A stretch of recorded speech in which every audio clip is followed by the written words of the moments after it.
Now, they call him King of the North, but some people in the party are beginning to wonder if he's got his eyes on the Iron Throne. Andy Burnham has been frantically busy at the conference. The Labour Mayor for Greater Manchester, of course.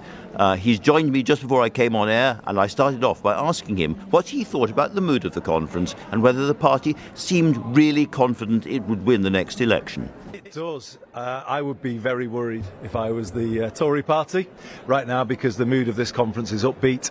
It feels like a get ready for government conference. I remember, because obviously I was in the 80s, and I remember the 94 Labour conference, 95 and 96. It feels a bit like conference felt in that era. And then, of course, you were in government and in cabinet after those conferences. And I just can't believe that you don't have it inside you to get back around a cabinet table one day. Well, who knows? I'll never say never, Andrew. But I think part of Labour's story going forward is to take power out of Westminster, and we need to embrace that more enthusiastically, I think, than perhaps we've done so far. But I'm hopeful that that will be part of the next Labour government's story. For the first conference in 12 since we left government, this is the first one where I think it's odds on that we'll be the government within a year, or let's say within 2 years. It does feel that way to me. And so there is great excitement around. I've been trying to count how many events and fringes Andy Burnham has been doing at this Liverpool conference, but I've run out of toes and fingers. It's a lot. It's a lot. Are you sure that you are not coming back into Parliament? Because you have a lot of support in the party. A lot of the things that you are saying are resonating. A lot of people want you back at the top of the Labour Party in Parliament. That can only be in Parliament, which means finding a seat and fighting it and going back. Well, I'll answer it honestly one day, but I'm not planning for that now. I'm Mayor of Greater Manchester. We are doing big things in our city region. We're putting buses back under public control. We're introducing a fare cap. We're creating a London-style public transport system. That's big. And if I actually compare that with what I used to do in Westminster, I prefer this that I'm doing now, because it's real, and you can see the impact it has on people.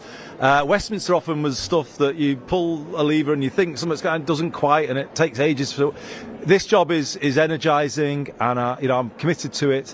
But as I say, I'm not going to rule out, Andrew, that one day I will, in the end, head back. But you won't be going back before the next general election? No. I'm committed to a full second term as Mayor of Greater Manchester. Now, among the many things that you've been talking about up and down the conference here, you've talked a lot about public sector wages. Yeah. We had a very interesting intervention from Rachel Reeves when she was saying, they would put back the 45p rate and use that money entirely to fund extra training for nurses and care workers.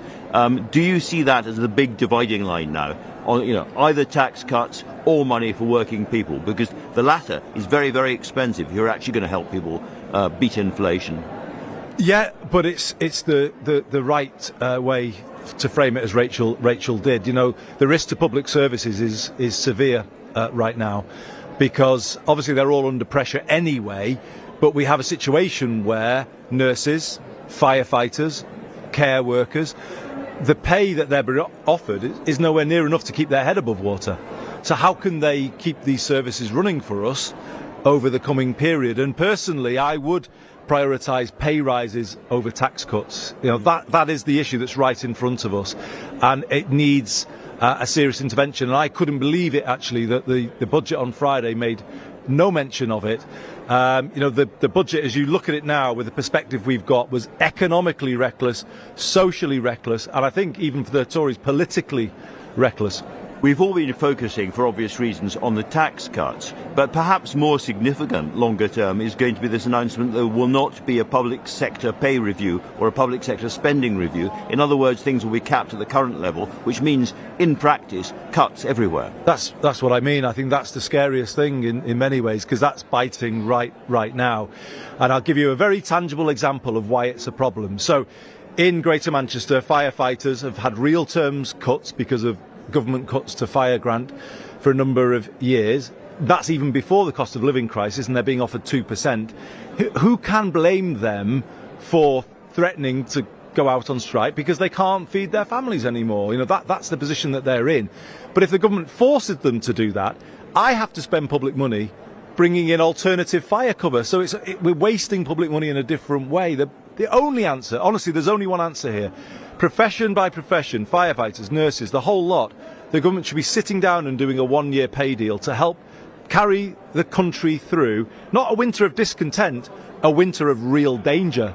A winter of real danger in terms of the threat to fabric of public services. And we've heard in the hall today union leader after union leader talk about the need for strike action, that people are being pushed into that. And you are clear that the Labour Party, clues in the name, people should be standing shoulder to shoulder with those people on the picket lines and in theory. I think it's different to anything we've seen before. These are people fighting for their income.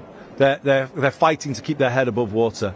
And if it was one, if you like, truculent union on their own, that would be but it's not, is it? This is one after another, all saying the same thing. Our members will not be able to make things work.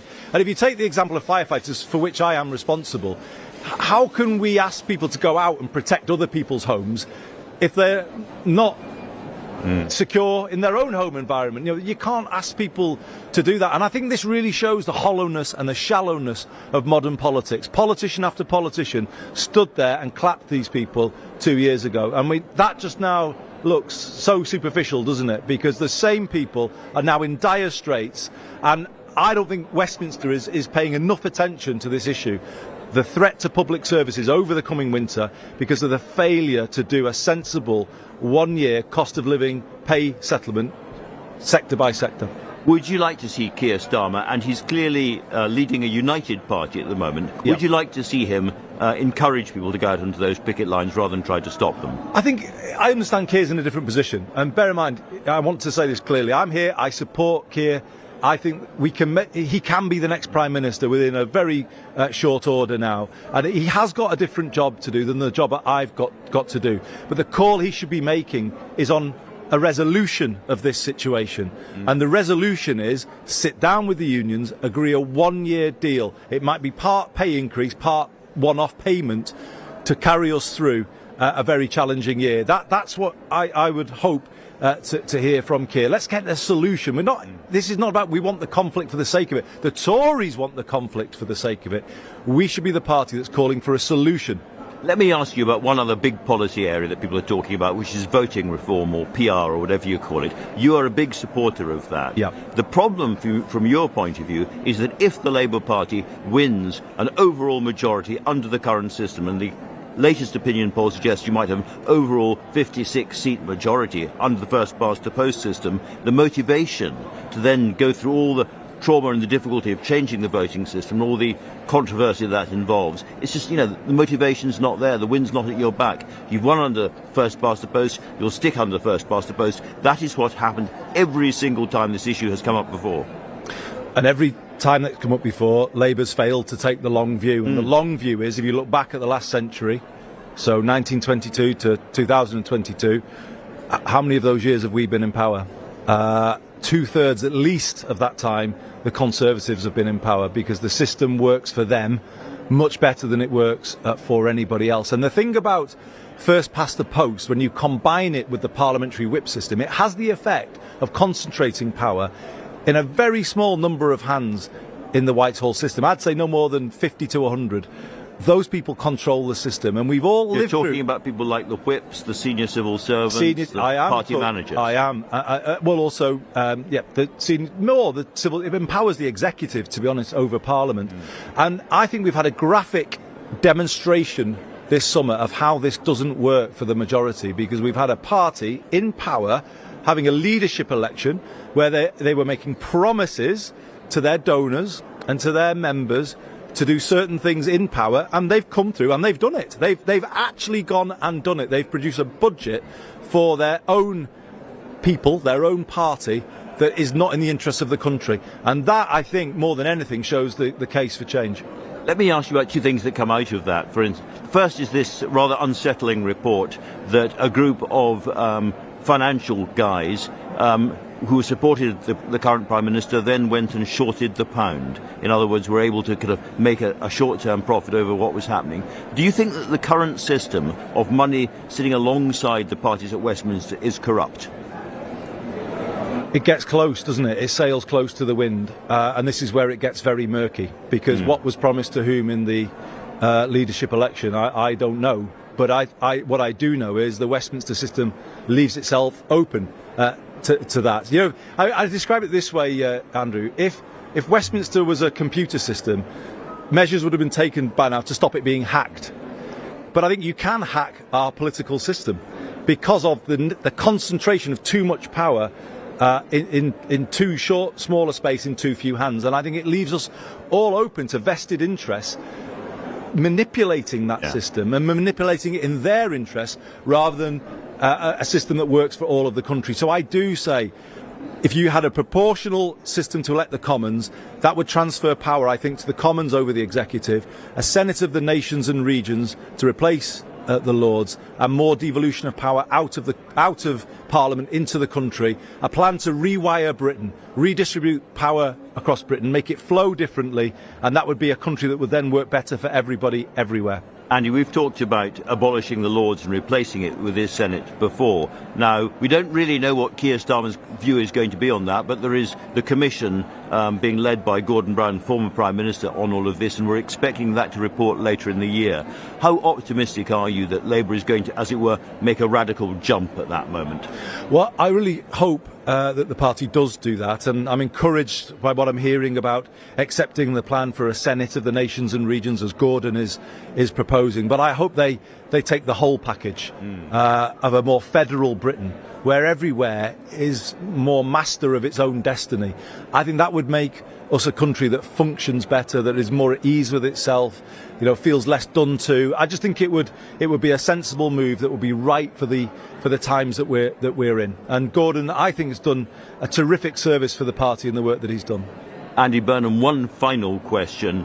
Various other people, not least Nicola Sturgeon, the First Minister of Scotland, have said that it's pretty outrageous that Parliament is not in emergency session just now because of what's happened to the pound, what's happening on the markets. Would you like to see Parliament recalled? I think there's a very strong case for that.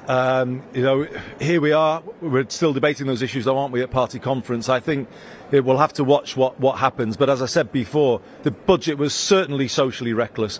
They've left people exposed to a very, very dangerous winter. It was politically reckless for the Tories' own purposes, because I think they've made a catastrophic political judgment, but it's economically reckless too. It's not working on its own terms.